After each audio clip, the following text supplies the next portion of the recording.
రాజధాని నిర్మాణ బాధ్యత కేంద్రమే తీసుకోవాలి. CPM Bapurao demand.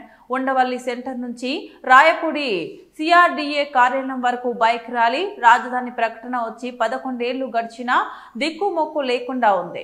విభజన హామీ చట్టం ప్రకారం సెక్షన్ 94/3 ప్రకారం రాజధాని నిర్మాణ బాధ్యత కేంద్రానిదే.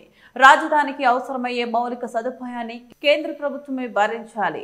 రాజధానికి 1,00,000 కోట్ల రూపాయలు ఖర్చు అవుతుందని సీఎం చంద్రబాబు చెబుతున్నారు. కానీ కేంద్ర ప్రభుత్వం ఇచ్చింది కేవలం 1,500 కోట్ల రూపాయలు మాత్రమే.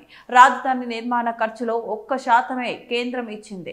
కేంద్ర మంత్రి నిర్మలా సీతారామన్ 28న అమరావతికి బ్యాంకుల ఓపెనింగ్ కి వచ్చినప్పుడు రాజధాని నిర్మాణం బాధ్యత కేంద్రమే తీసుకుంటుందని హామీ ఇవ్వాలి.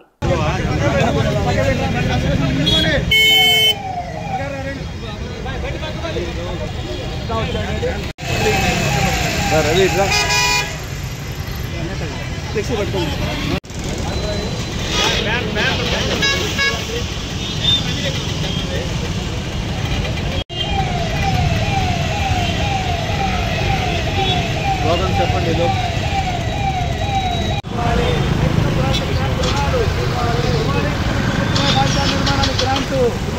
రాజధాని నిర్మాణానికి ప్రభుత్వమే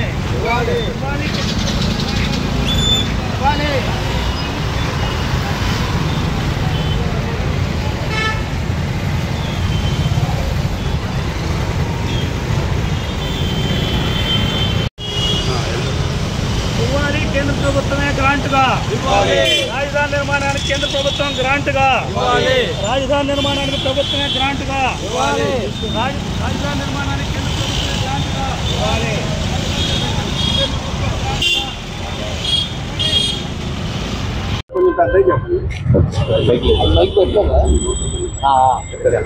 రాజధాని అమరావతి ప్రకటించి 11 సంవత్సరాలు గడిచిన 3 ప్రభుత్వాలు మారినా ఇప్పటికీ దిక్కు మొక్కు లేకుండా ఉంది. ఈ రాజధాని నిర్మాణ బాధ్యత విభజన చట్ట ప్రకారం సెక్షన్ 94(3) ప్రకారం కేంద్ర ప్రభుత్వానిదే బాధ్యత. రాజధాని నిర్మాణము మౌలిక సదుపాయాల కల్పనకయ్యే ఖర్చు మొత్తం కేంద్రమే భరించాలి. 1,00,000 కోట్ల రూపాయలు అవుతుందని చంద్రబాబు నాయుడు గారు రాజధానికి చెప్తున్నారు. ఇప్పటికి కేంద్ర ప్రభుత్వం మోడీ గారు 11 ఏళ్లలో ఇచ్చిందంతా 1,500 కోట్ల రూపాయలు. అంటే రాజధాని నిర్మాణ ఖర్చులో 1% మాత్రమే ఇచ్చారు. ఇది డబుల్ ఇంజిన్ సర్కార్ అంటున్నారు. కేంద్రంలో రాష్ట్రంలో ఎన్డీఏ ప్రభుత్వం ఎందుకు నిధులు ఇవ్వట్లేదు? ఇప్పుడు చేస్తున్నదంతా ప్రపంచ బ్యాంకు, ఏడీబీ, హక్కో నుండి 31,000 కోట్ల రూపాయలు అప్పు తీసుకొచ్చారు. ఆ అప్పులో మేము 1,500 కోట్లు ఇస్తామని కేంద్ర ప్రభుత్వం చెప్తా ఉంది. అప్పు కాదు కావాల్సింది. నిర్మలా సీతారామన్ గారు 28వ తేదీన వచ్చినప్పుడు అమరావతిలో బ్యాంకుల శంకుస్థాపనలో ఈ రాజధాని నిర్మాణ అప్పుని మేమే భరిస్తామని కేంద్ర ప్రభుత్వం తరఫున ప్రకటన చేయాలని సిపిఎం పార్టీ డిమాండ్ చేస్తా ఉన్నాం. ఈ 31,000 కోట్లే కాదు, నిర్మాణానికి అయ్యే మొత్తం ఖర్చును కూడా కేంద్ర ప్రభుత్వమే భరించాలి. ఈ ప్రకటన జరగాలి. రెండో విషయం, గత వైసీపీ ప్రభుత్వం 3 రాజధానుల పేరుతో నాటకమాడింది. రాజధానిని రాష్ట్రానికి లేకుండా చేసింది. ఇప్పుడు ఒక సమగ్రమైనటువంటి చట్టం అమరావతికి రాజధానిగా ప్రకటిస్తూ పార్లమెంటులో చేయాలి. ఈ డిసెంబర్ నెలలో ప్రారంభమయ్యేటువంటి పార్లమెంటు సమావేశాల్లో ఈ చట్టాన్ని ప్రవేశపెట్టి ఆమోదించాలి మేము కోరుతున్నాం. మీకేమంటే వచ్చింది? కేంద్రంలో మీరే ఉన్నారు, ఎన్నో చట్టాలు చేస్తున్నారు.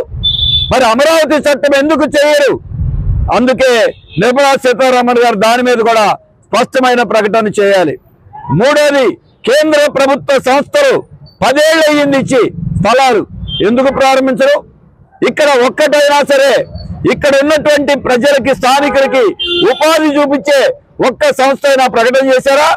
ఇప్పుడైనా పని చేయండి. రైతులకి అనేక సమస్యలు, కూలీలకి అనేక సమస్యలు ఉన్నాయి. ఏ సమస్యని పట్టించుకోవట్లా. అందుకే రైతు సంఘాలు, జేఏసీలే కాదు జనం కూడా 17 నెలల్లో చంద్రబాబు నాయుడు గారు కూడా మోసం చేశారని చెప్పారు. ఇప్పటికైనా ఆ సమస్యలు పరిష్కరించండి. ప్లాట్లు ఇవ్వండి. ప్లాట్ల మీద ఏ బ్యాంకు కానీ ఏ ఆర్థిక సంస్థ కానీ రుణాలు ఇవ్వట్లా. బడా సంస్థలకు రుణాలు ఇస్తున్నటువంటి బ్యాంకులు రైతులకు ఇచ్చిన ప్లాట్ల మీద ఎందుకు ఇవ్వరు? ఈ విషయంలో రేపు మంత్రి గారు బ్యాంకుల శంకుస్థాపన కాదు, ఆ ప్రకటన చేయాలి. ఇటువంటి ప్రకటనలు కేంద్ర ప్రభుత్వం నుంచి వచ్చేటట్టుగా చంద్రబాబు నాయుడు గారు, మంత్రి నారాయణ గారు ఒత్తిడి తేవాలి. అందుకే మా నిరసన తెలుపుతున్నాం. మంత్రి గారు ప్రకటన చేయకపోతే రాబోయే కాలంలో స్థానిక ప్రజలు కలుపుకుని ఆందోళన చేస్తాం. సిఆర్డీఏ కార్యాలయంలో ఈరోజు వాళ్ళ బాధ్యతను గుర్తు చేయడానికి వినతి పత్రం కూడా ఇస్తున్నాం. భవిష్యత్తులో రాజధానిలో అందరికీ కూలింగ్ చట్ట ప్రకారం ఇచ్చిన హామీలు అమల్లో జరుగుతున్న లోపాల మీద కూడా ఆందోళనకి సిపిఎం సిద్ధంగా ఉన్నాం. అమరావతి ప్రజలు చేసే ఆందోళనకి మా పూర్తి సంఘీభావాన్ని మేము ప్రకటిస్తున్నాం.